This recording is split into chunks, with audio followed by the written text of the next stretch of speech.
안녕하세요. 홍시의 퇴근길이 아닌 출근길에 오신 것을 환영합니다.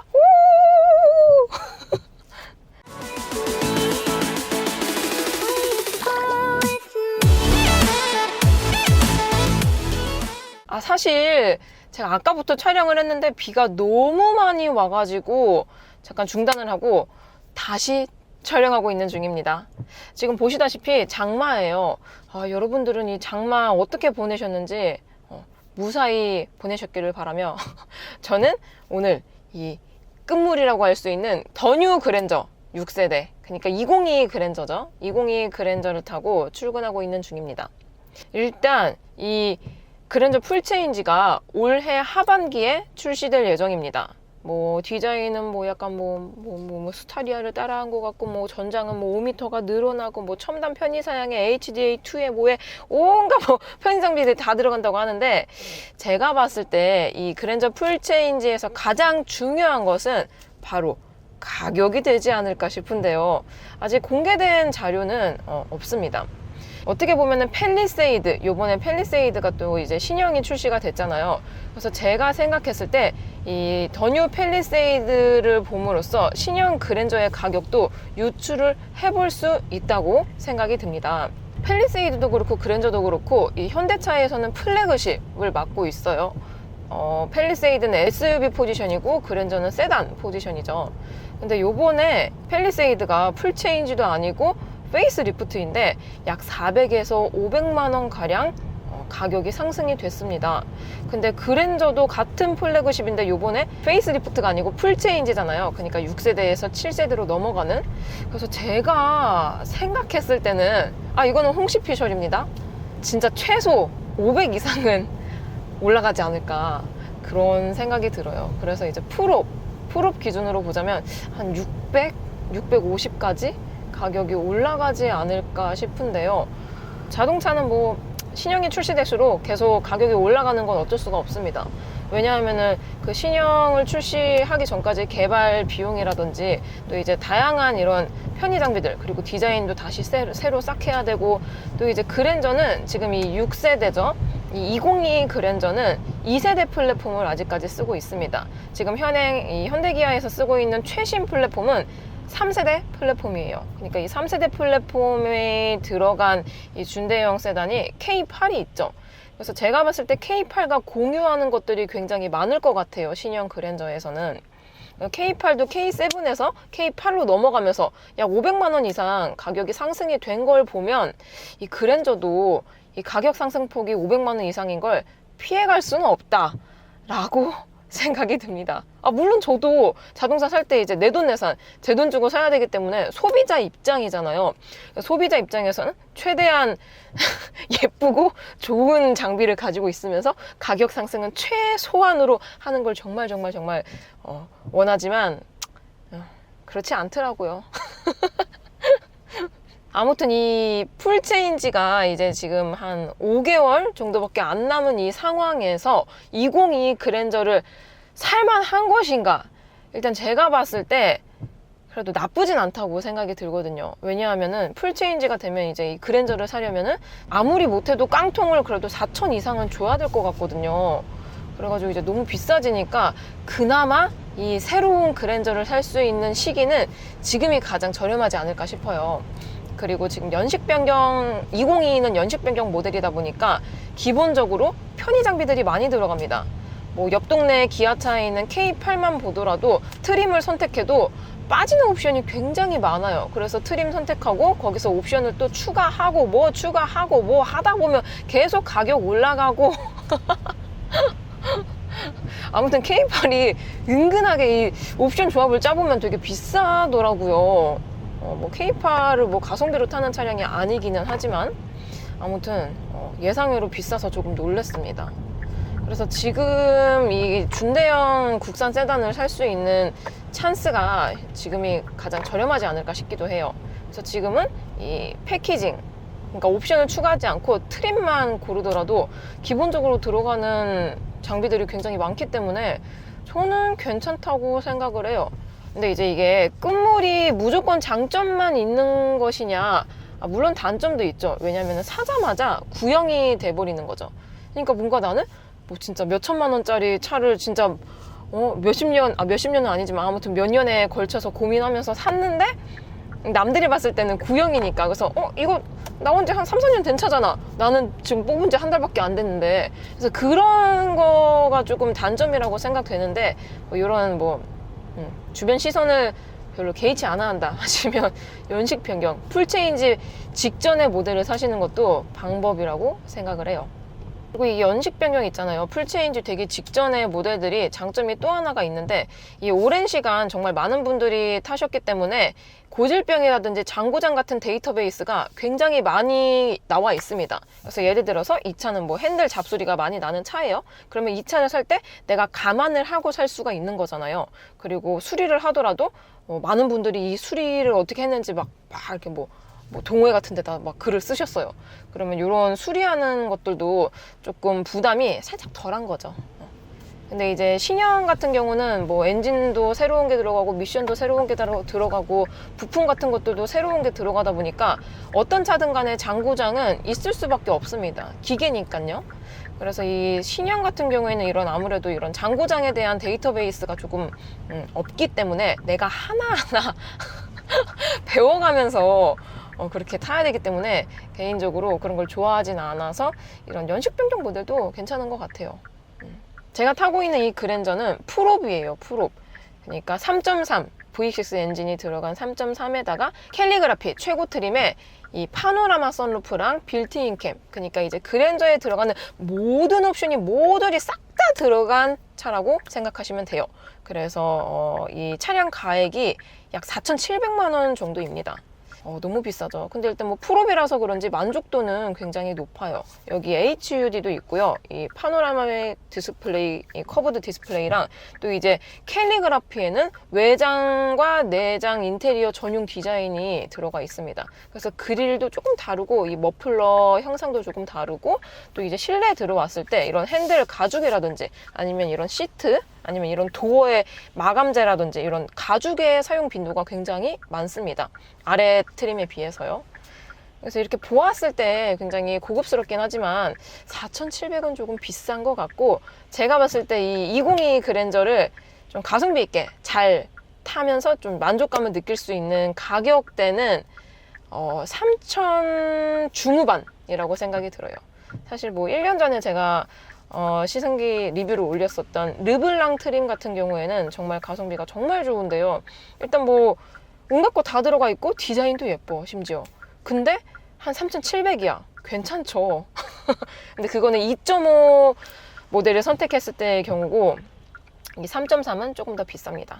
아무튼 뭐 그랜저는 뭐 6기통이 진또백이지 않냐 이런 말들이 많고, 저도 2.5도 타보고 3.3도 타봤는데 확실히 이 6기통 자연흡기 질감이 이 4기통에서 절대 구현할 수 없는 것들이 굉장히 많아요. 일단 이 그랜저 3.3 그랜저에 들어가는 6기통은 자연흡기 엔진입니다. 그래서 이 끌어올려주는 힘이 굉장히 부드럽고 조용하고 고급스러우면서 또 이제 고속 영역에서는 진짜 뭐라 그럴까, 좀 아낌없이 주는 나무처럼 힘이 그냥 부족하지 않고 그냥 계속 나와요. 그냥 계속 달려가. 막 나중에 이 계기판 꺾을 것 같아. 지금 이 계기판에 260km까지 나와 있거든요. 진짜 이 260 갈 수 있을 것 같아요, 이 3.3은. 왜냐면 밟을수록 이 엔진이 힘들어하는 게 느껴지지가 않더라고요. 반면에 2.5 가솔린을 탔을 때는 뭐 일상 영역에서는 뭐 전혀 부족함이 없습니다. 정말 잘 나가요. 똑같이 나가는 건 잘 나갑니다. 근데 이제 고속 영역에서 혼자 타면 괜찮은데 이제 가족을 다 태웠을 경우에 고속 영역에서 2.5는 조금 약간 엔진이 좀 힘들어하는 게 느껴진다 라고 생각이 들었거든요. 뭔가 이제 엔진이 좀 소음이 커지고 좀 더 진동이 막 오르르르 이렇게 가고 그런 게 있었어요. 반면에 3.3 이 V6 엔진은 그런 게 없다 보니까 확실히 4기통과 6기통의 차이는 굉장히 큰 것 같아요. 일단 뭐 가성비로 타려면은 뭐 4기통이 최고긴 하지만 나는 조금 그래도 차를 좀 고급스럽게 조용하게 편안하게 타고 싶다, 그러면은 6기통을 고려하시는 것도 좋을 것 같아요. 뭐 가격 차이가 조금 있긴 하지만 그래도 이 고급스러움은 확실히 다릅니다. 확실히 달라요. 그리고 이 캘리그라피는 아무래도 프롬이다 보니까 온갖 편의 장비들이 다 들어가 있습니다. 이 어댑티브 크루즈 컨트롤 이런 걸 비롯해서 에이다스 이런 것들도 있고요. 그리고 이 스마트 키를 보면은 요거 있잖아요. 앞으로 뺐다 뒤로 뺐다 원격 주차 보조 이런 것들도 가능해서 너무 편안하고, 오늘도 좀 비가 많이 와가지고 제가 비가 좀 안 오는 쪽으로 조금 차를 빼야 됐어가지고 요 원격 주차 보조 요걸 썼더니 굉장히 편리하더라고요. 아무튼 이런 것들도 들어가 있고 HUD도 들어가 있고, 또 이런 가죽 내장재도 굉장히 부드럽습니다. 핸들 같은 경우에는 나파 가죽이 들어가 있고요. 뭐 온갖 장비들이 다 있습니다. 여기 조수석에 이거 시트 조절할 수 있는 것도 있고, 뒷좌석도 굉장히 넓어요. 사실 이 그랜저까지만 오더라도 앞좌석보다 뭔가 뒷좌석에 타고 싶은 그런 차거든요. 운전해 줄 사람이 없어서 맨날 혼자 타긴 하는데 아무튼 그리고 제가 본편에서 그랜저랑 2023 또 K8이 또 연식 변경이 어느샌가 됐더라고요. 한 저번 달쯤에. 아무튼 2022 그랜저랑 2023 K8 이렇게 두 가지를 비교했는데, 제가 봤을 때 어떤 것이 더 좋냐, 뭐 이거는 뭐 사람마다 뭐 개인의 의견이 너무 심해서 뭐 이게 좋다 이게 안 좋다라고 단정 지을 수는 없지만, 저였으면은 솔직히 2023 K8보단 2022 그랜저를 선택을 했을 것 같아요. 왜냐하면은 이 브랜드 네임밸류라는 게 있잖아요. 그랜저 같은 경우는 30년 이상 꾸준하게 잘 팔렸던 모델이고, 그리고 또 이제 고급차 이런 이미지가 아직까지도 있습니다. 반면에 K8은 뭔가 차 좀 모르시는 분들은 K8 뭐야? 그거 뭔데? 새로 나온 거야? 뭐지? 처음 듣는데? 이런 반응이 굉장히 많거든요. 그리고 뭐 K 시리즈 정말 좋습니다. 뭐 디자인도 잘 나오고 정말 좋은데, 이 브랜드 네임밸류는 사실 그랜저가 좀 더 좋지 않나 생각이 들고, 실제로 이제 감가면에서도 그 전에는 K8 전에는 K7이었죠. 분명히 그랜저랑 K7이랑 파워트레인을 공유하는데도 불구하고 감가는 K7이 좀 더 심합니다. 실제로 이제 뭐 중고차 사이트 같은 거 뒤져보면은 그랜저랑 K7이랑 비교했을 때 약 200만 원 정도 그랜저가 비싸더라고요. 뭐 이것도 뭐 차 뭐 상태에 따라서 다르지만 평균적으로요. 그래서 이런 감가를 생각을 했을 때에도 뭐 내가 이 차를 사서 진짜 폐차 직전까지 탈 거다 그러면 상관이 없는데, 보통의 분들은 저도 그렇지만 어느 정도 타다가 차를 팔잖아요. 폐차할 때까지 타시는 분들은 그렇게 많지는 않은 걸로 알고 있어요.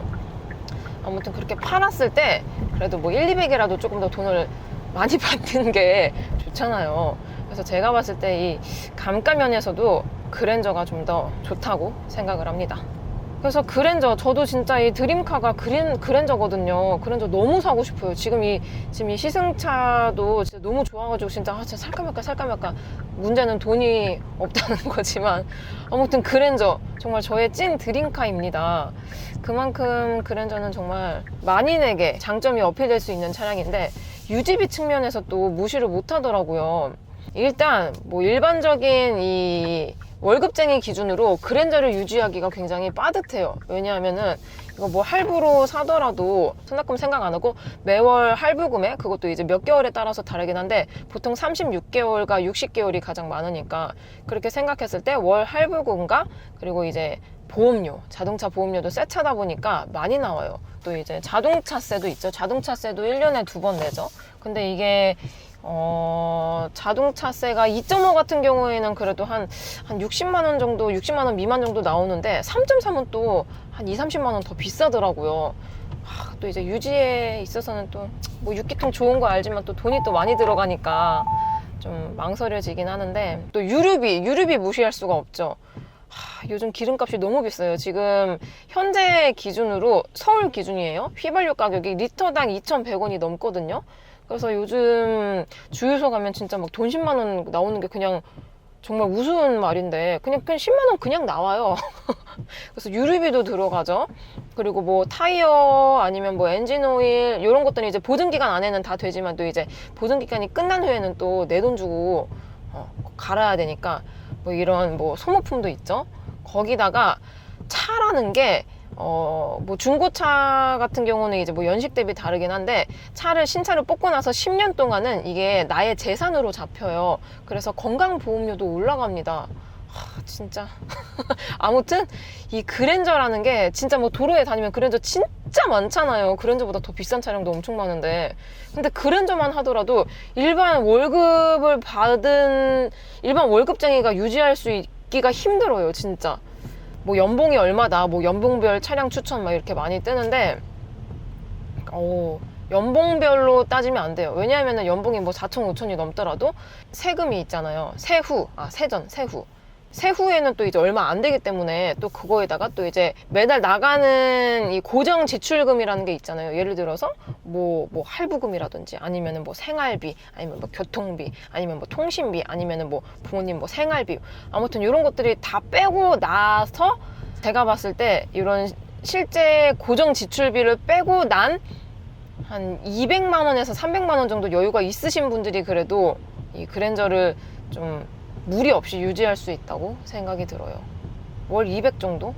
그러니까 내가 고정 지출금 다 빼고 나서 여유 자금이 매 달마다 200이야. 그러면은 그랜저를 그래도 좀 무리 없이 유지를 할 수 있다고 생각을 해요. 근데 보통의 분들은 그런 분들이 그렇게 많지가 않죠. 저부터도 이 그랜저를 만약에 어떻게 뭐 할부 뭐 해가지고 샀다 쳐. 근데 유지가 진짜 힘들 것 같거든요. 매달 그 할부금 나가는 것도 진짜 일이고, 아휴. 그리고 저는 뭐 이곳저곳 촬영을 다니고 하다 보니까 고속도로를 굉장히 많이 탑니다. 근데 그 고속도로 통행료도 진짜 무시 못해요. 저 통행료 연에 거의 100만 원 가까이 나가거든요. 거기다가 이제 주차비도 진짜 많이 나갑니다. 보통 이제 지방은 약간 좀 그런 게 덜하긴 한데, 서울 같은 경우에는 이렇게 갓길 주차하면 바로 딱지 끊기거든요. 아마 통행료보다 저는 주차비가 조금 더 많이 나오는 걸로 알고 있어요. 도로에는 정말 많이 다니는 차지만 내가 유지할 경우에는 굉장히 부담스러운 차다. 그게 바로 그랜저입니다. 요즘 장마라서 비가 정말 많이 오고 있습니다. 아까도 비가 너무 많이 와가지고 이거 갈 수 있는 건가 싶었는데, 이렇게 빗길에서는 항상 서행하시고 이제 시야를 멀리 보시고, 무엇보다 서행하면은 확실히 안전사고를 좀 많이 낮출 수 있다고 생각을 해요. 그래서 이렇게 악천후, 눈이나 아니면 비가 많이 올 때, 이럴 때는 항상 조심조심 서행하시고, 지금은 이 영상이 올라갔을 쯤에 아마 장마가 끝나지 않았을까 싶은데요. 장마가 끝나면 뭐다? 폭염이 찾아오죠. 더위 먹지 않게 조심하시고 물 많이 드시고요. 그럼 저는 다음 본편 리뷰 때 뵙도록 하겠습니다. 좋은 밤 되세요. 그럼 안녕.